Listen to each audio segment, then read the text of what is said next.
this edition of FFS Pro Quick Tips, we're going to discuss replacing an existing module in the EVO 550 or 5000. So our first step will be to cut power to our console so we can access the interior where the modules are stored. There you can see now that we have power removed, we're going to slowly open our console door, and that's going to give us access into our modules. So for today, we're going to actually replace the probe module, which we see is located right here. What we want to do first is we want to take our little clip with our wires on, and we were going to remove that clip so we don't have to really redo the wiring. We can just reinstall that clip once our new module is installed.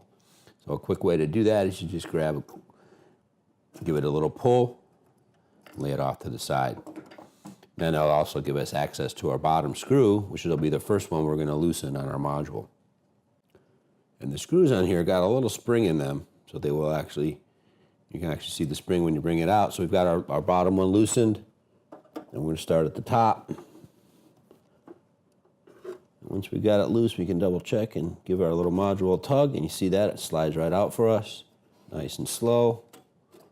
And we're going to set that off to the side. Got our new Pro module, and that's going to be in a static wrap bag for protection as it's shipped from the factory. We'll remove our module from the bag. What we can do at this point, we can take our little clip right off the bottom because we're going to use the clip that's already in the console.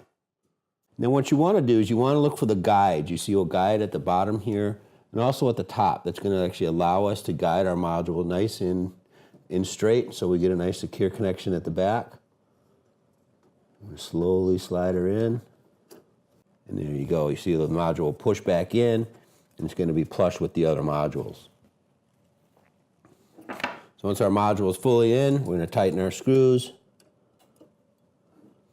And we'll reinstall our clip, not having disturbed our wiring. And we're back up. And now we can apply power again and double check our modules are operating properly.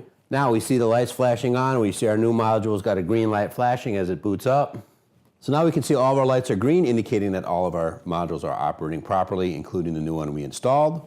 We can shut our console up. And at this time, we can go in through the touchscreen or the web interface, go under our system parameters, system configuration, modules expected, and make the adjustments for the proper module that we installed.